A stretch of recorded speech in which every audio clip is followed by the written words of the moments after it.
Assalamualaikum warahmatullahi wabarakatuh.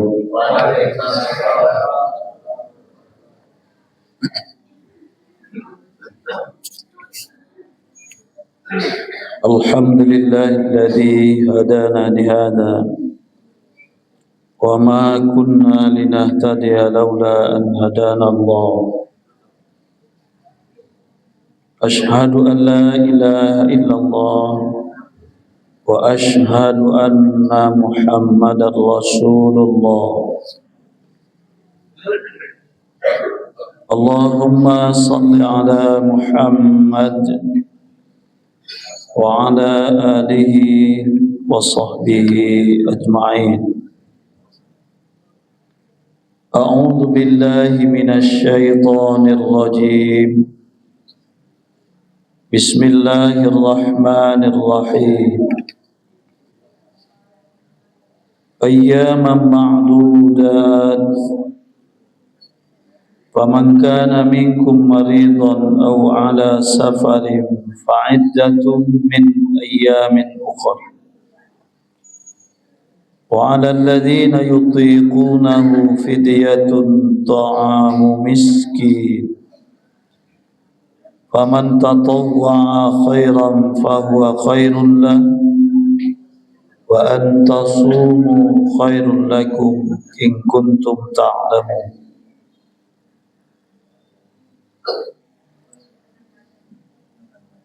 Puasa itu dikerjakan dalam beberapa hari yang ditentukan.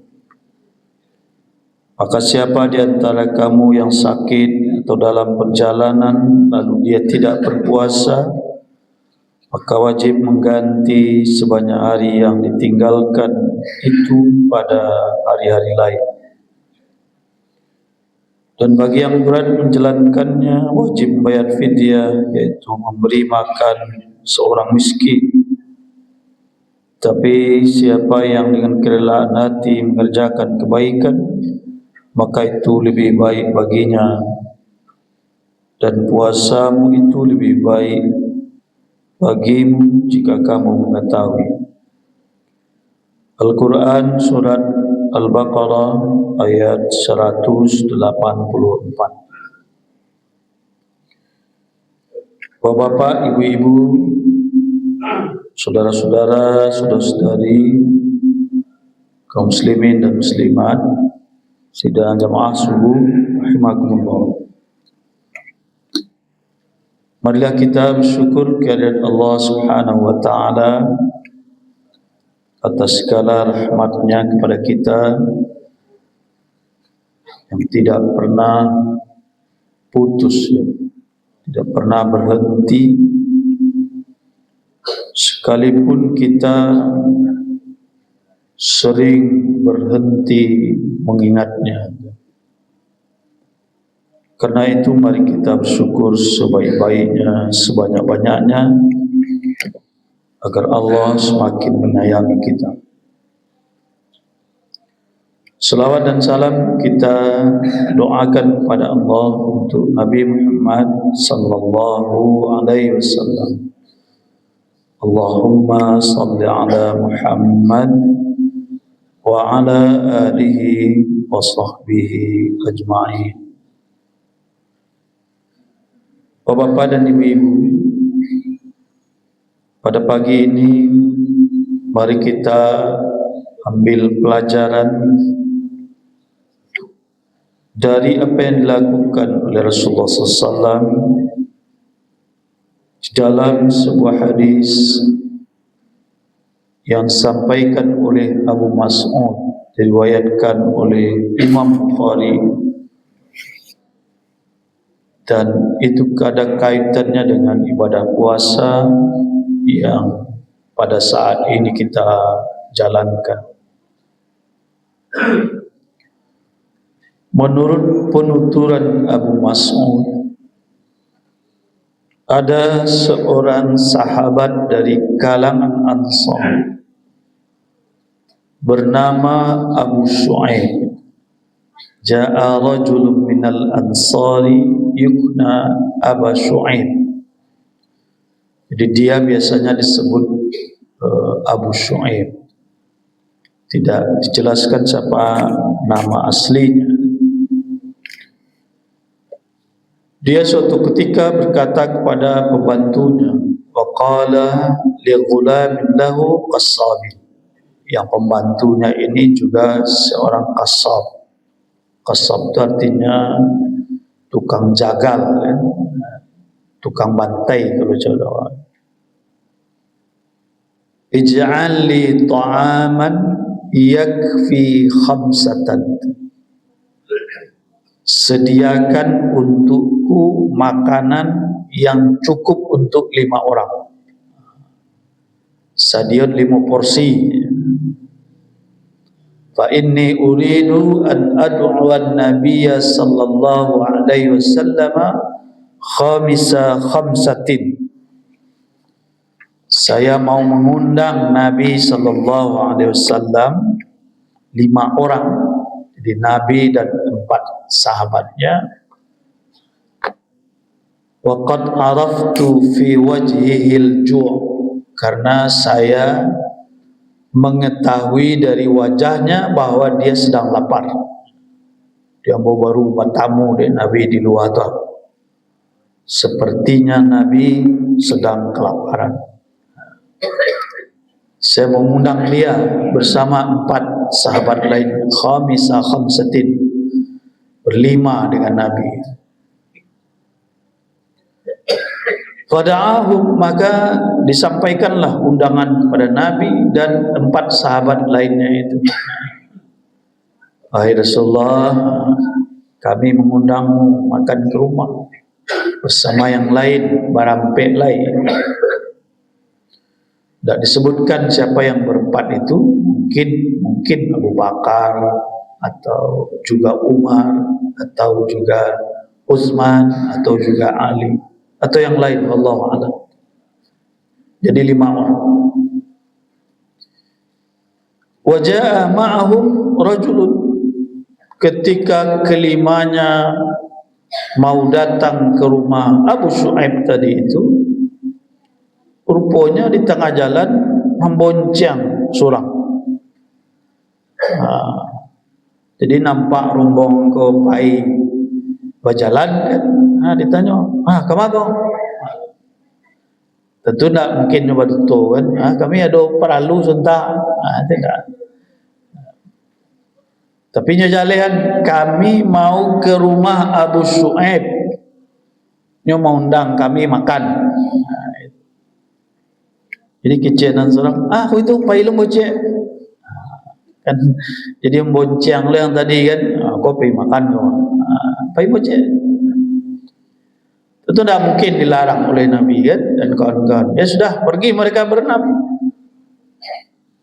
Sesampai di rumah Abu Shu'aib tadi itu, kemudian Nabi jalihan ke Abu Shu'aib. Mungkin para 6 timbul. Diundang balimu. Qala Nabi sallallahu alaihi wasallam, Nabi kemudian menjelaskan, inna hadza qad tabi'ani. Jadi nan seorang ko, apa yang seorang ko yang semula tidak masuk daftar undangan, ekonya membonceng di jalan, qad tabi'ani, dia ngikut kami. Jadi Nabi yang pun ada bawa no. Tapi tentu melarang lalu bisa. Jadi Nabi jalihan, jangan beko mentang-mentang diundang dibonceng lo orang lain kan, sehingga memberatkan tuan rumah. Jadi Nabi kecaan, kau nan seorang kau tak mau yang bawa dia. Dia bonceng, dia ikut tadi kepada kami. Karena itu katanya, fa in syi'ta antazana lahu fa'zan lahu.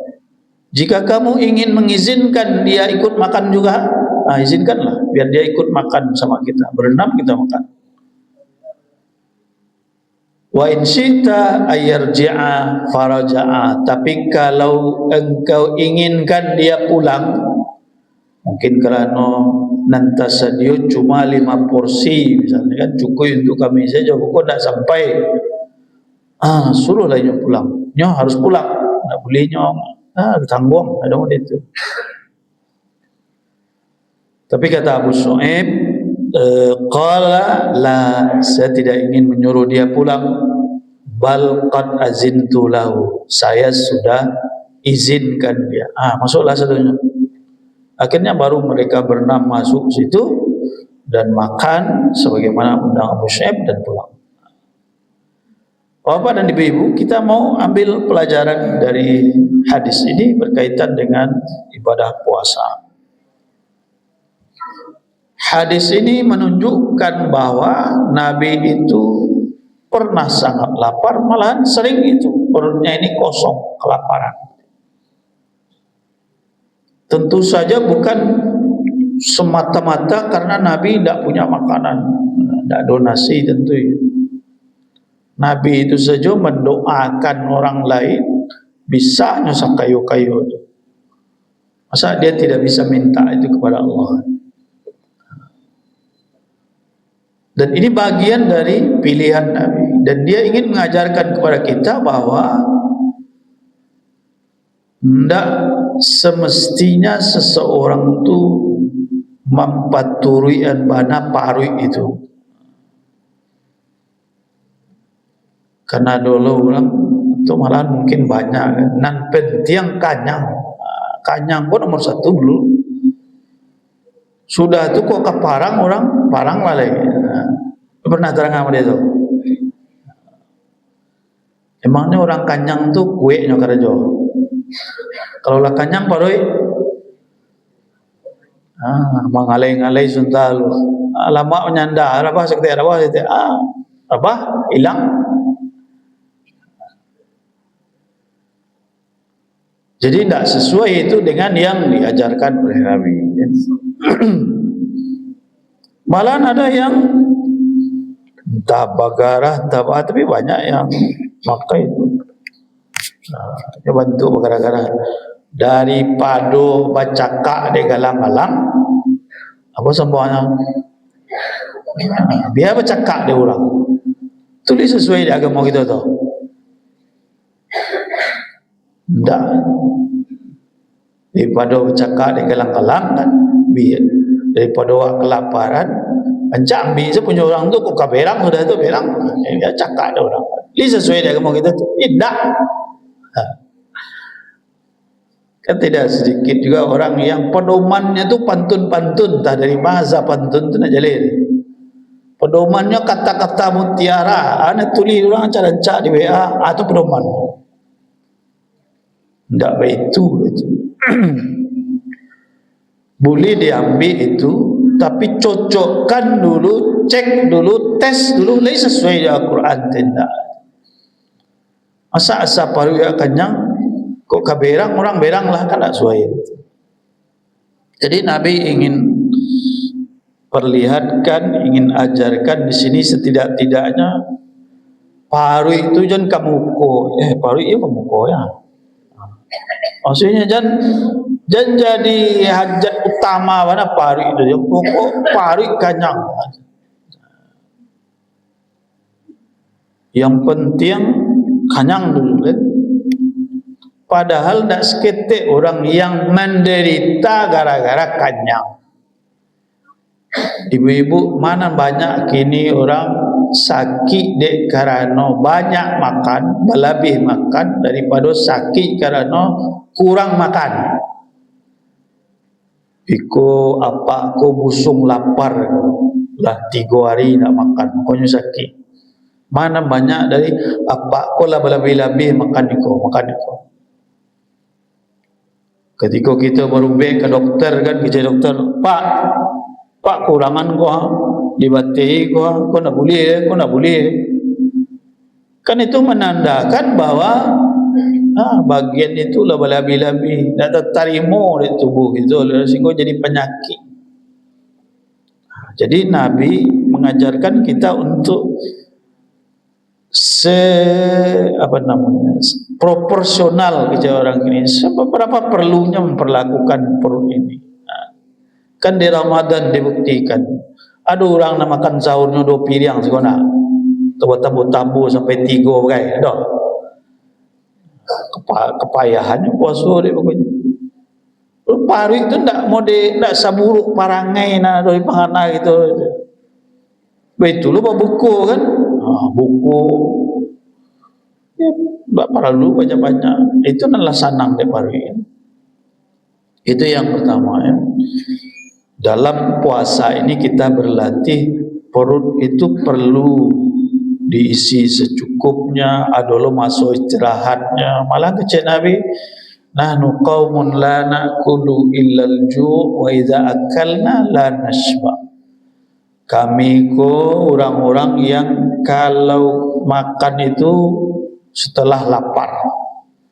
Lama mintanya baru makan. Wa idza akalna la nashba. Kalau makan itu berhenti sebelum kenyang. Kalau orang banyak berhenti sebelum kenyang atau setelah kenyang atau setelah kenyang banyak. Macam-macam. Itu yang pertama. Yang kedua, sebagaimana yang disebutkan dalam ayat tadi itu, bahwa hadis ini mengajarkan bahwa seseorang sangat dituntut untuk perhatian dan berlaku sebagaimana mestinya terhadap orang lain yang kesulitan.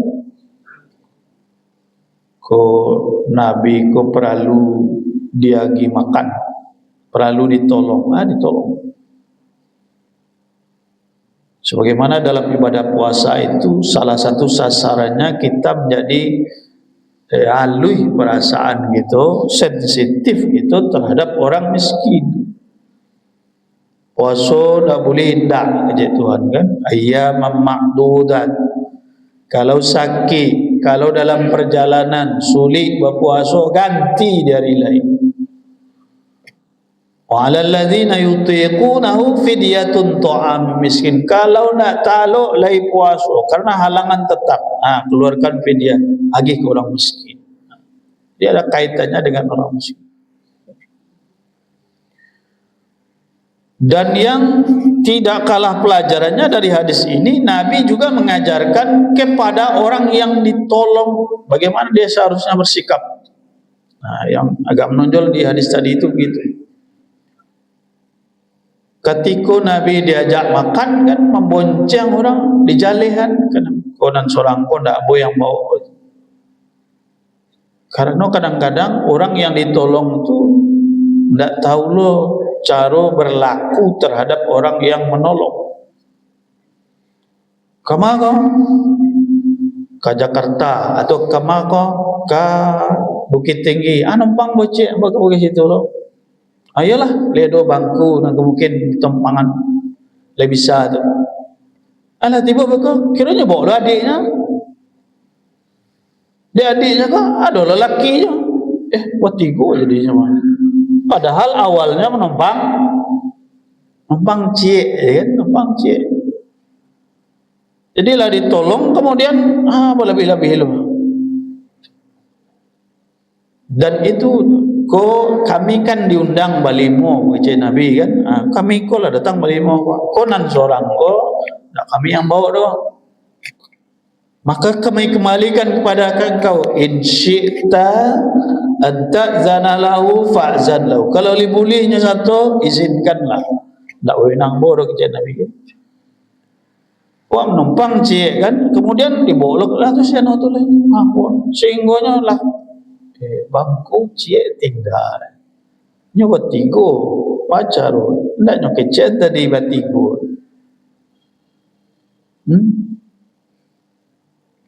Ada pernah dulu kan kita ke Jakarta pakai auto kan. Nampang launi cik ya. Ya ni. Jadi seorang tapi mau bareh dua karuang. Bareh dua karuang saya tu dimakan lataan.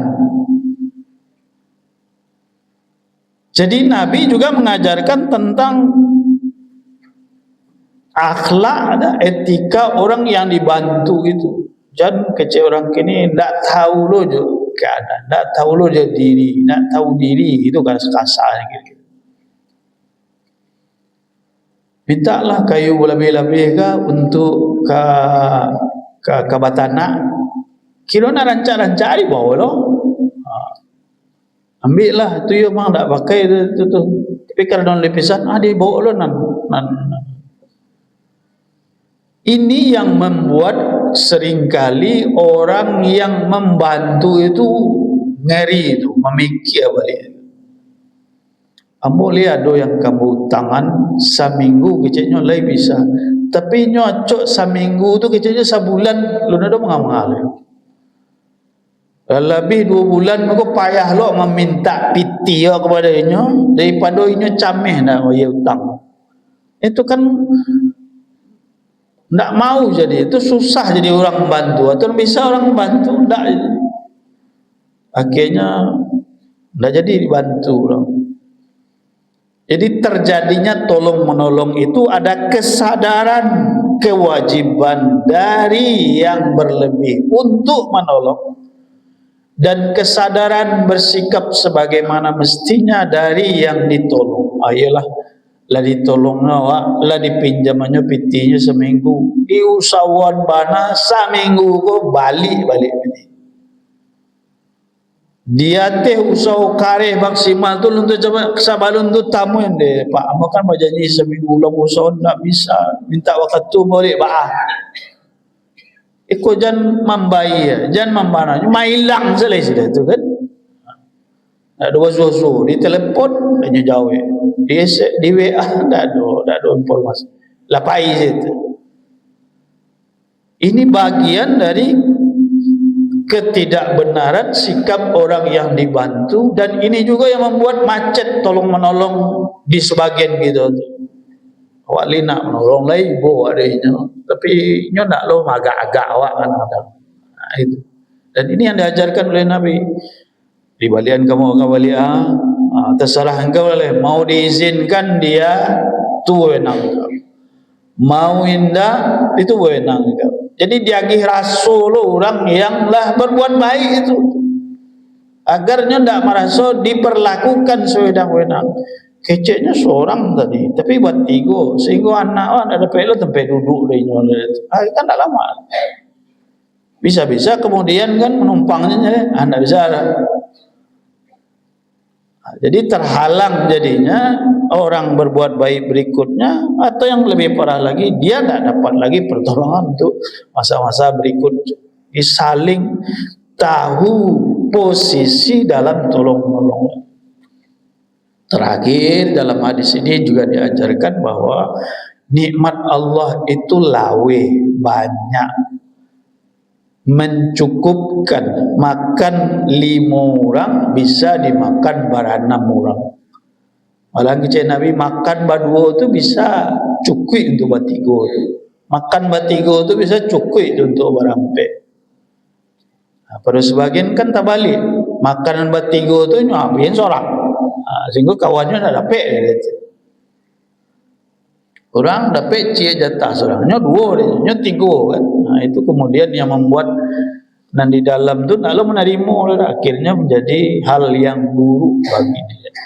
Semua ini bagian yang insya Allah kita dapatkan jika kita melaksanakan ibadah puasa kita sebaik-baiknya, ikhlas karena Allah Subhanahu Wa Taala. Karena ini adalah hal-hal perilaku sikap yang baik bagi kehidupan kita bahkan dunia dan akhirat. Demikian, semoga bermanfaat.